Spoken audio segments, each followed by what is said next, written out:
Avant que cette vidéo commence, je vous informe que vous pouvez dès maintenant voter pour le prochain Mon Avis Sûr dans le sondage qui se trouve en bas dans la description. Bonne vidéo. Salut à toutes et à tous, aujourd'hui on se retrouve pour une nouvelle vidéo Mon Avis Sûr qui parlera d'une superstar considérée par beaucoup comme le plus grand de tous les temps, il s'agit bien d'AJ Styles. On va sans plus tarder commencer par la biographie et je peux vous dire que la carrière d'AJ Styles c'est la véritable bible du catch. AJ Styles, aka Ellen Neal Jones, est né le 2 juin 1977 en Caroline du Nord aux États-Unis. Ellen commença le catch à l'âge de 22 ans en 1999 sous le nom de Mr Olympia à la NCAA. Quelques mois plus tard, cette dernière fusionna avec la NWA Wildside et Mr Olympia devint AJ Styles. En un an, il décrocha les titres de champion de télévision et champion poids lourd de la NWA Wildside, puis fin 2000, il signa un contrat avec la WCW. Il eut juste le temps de participer à un tournoi puisqu'en mars 2001, la WWE racheta la WCW. Suite à cela, AJ Styles eut le droit à quelques matchs pour la WWE avant de repartir sur le circuit indépendant. Les choses sérieuses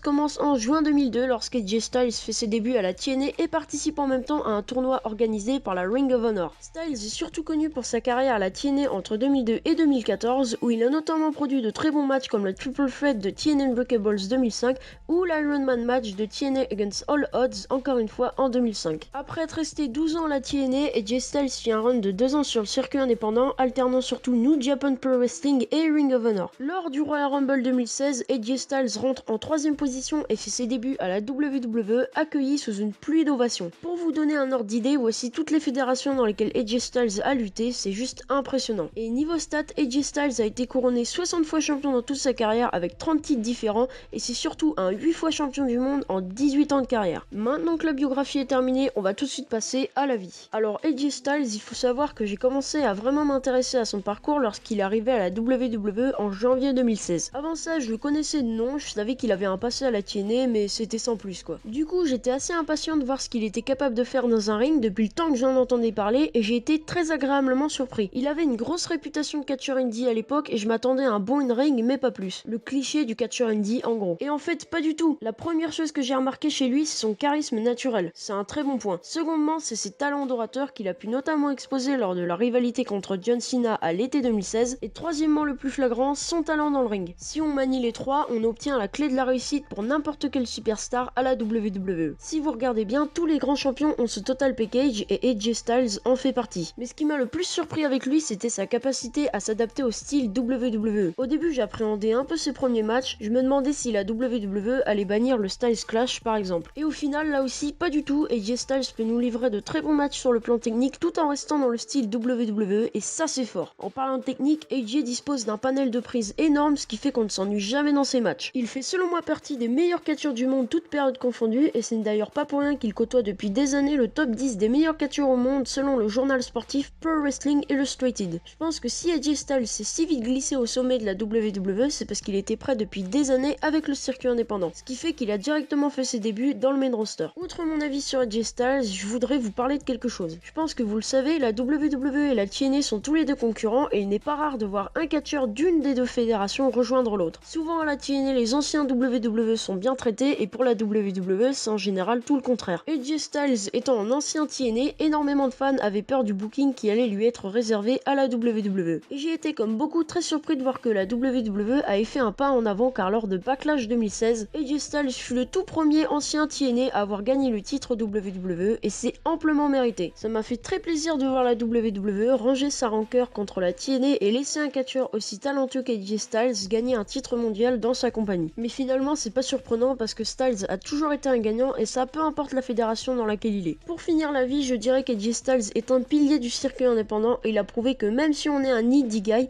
on peut très bien réussir la WWE et c'est exactement ce qui se passe actuellement avec NXT. Maintenant, on va passer à la prochaine rubrique, quelles sont ses qualités et ses défauts. Alors après tout ce que j'ai dit sur lui, vous ne vous attendez pas à ce que je le critique, normal. Mais si on fouille un peu, on se rend compte qu'AJ Styles a un gros défaut que peu de catcheurs ont. Mais on va commencer par le plus simple, ses qualités. Premièrement, je vais parler de sa popularité qui est une de ses grandes qualités qui n'est pas assez relevée. Effectivement, AJ Styles c'est plus de 1 300 000 followers sur Instagram et des marchandises de toutes sortes sur le WWE Shop qui se vendent très bien. Et j'ai d'ailleurs concocté pour vous une petite sélection des objets les plus insolites qui y sont vendus. Alors, on y trouve des gants, des lunettes, des tasses, encore des tasses, des gobelets, des autocollants, des boxeurs, des serviettes de plage 100% coton, des hand spinners, et ce truc là, bah je sais pas ce que c'est, mais ça coûte 5 €. Bref, on s'est un peu égaré, mais c'est pour vous montrer à quel point le phénomène s'est implanté dans la WWE en même pas 2 ans. AJ Styles est populaire dans les arènes, vous le savez, mais encore plus sur internet j'ai l'impression, à en juger cette petite compilation de comptes Twitter qui lui sont dédiés.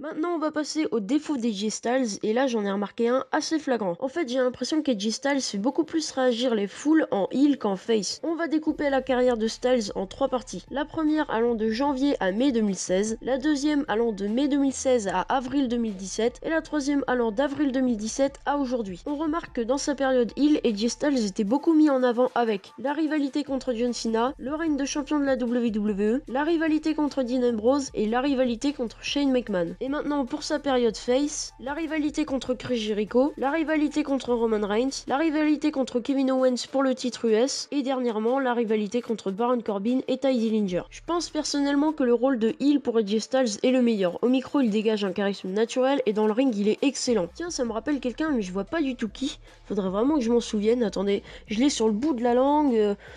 Vraiment, si vous l'avez dans les commentaires, dites-le moi, parce que là, ça me rappelle quelqu'un, mais je sais plus du tout. Donc voilà, pour moi, AJ Styles, c'est beaucoup de qualité, mais un seul petit défaut qui peut facilement être masqué par un bon booking. Après avoir parlé des qualités et des défauts d'AJ Styles, je vais m'attaquer à la toute dernière partie de la vidéo. Comment pourrait-il s'améliorer? Alors, j'ai mis longtemps à réfléchir sur comment AJ Styles pouvait s'améliorer, puis en traînant sur un site nommé Internet Wrestling Database, je suis tombé sur ces statistiques. Le nombre de matchs gagnés et perdus à la WWE. Et ce que je remarque en tout premier, c'est les pourcentages. Seulement 53% de victoires contre 44% de défaites. À titre de comparaison, Roman Reigns c'est 67% de victoires et 29% de défaites. Et John Cena c'est 77% de victoires pour 18% de défaites. Le problème là, il concerne pas tant que ça la superstar, mais plus la compagnie qui en fait une mauvaise utilisation. Pour ce dernier point, je voudrais vraiment soulever le manque de crédibilité chez les heels à la WWE. Prenons une liste de superstars connus pour avoir été un certain temps heel et regardons leurs statistiques. Kevin Owens 34% victoire, 63% de défaites. The Miz 30% victoire, 65% de défaites. Bray Wyatt 30% de victoire, 68% de défaites. Un des problèmes majeurs à la WWE depuis quelques années, c'est la non-crédibilité des heels, puisqu'ils perdent les 2 tiers du temps, passent pour des lâches, ne gagnent qu'en faisant des coups bas, alors que non,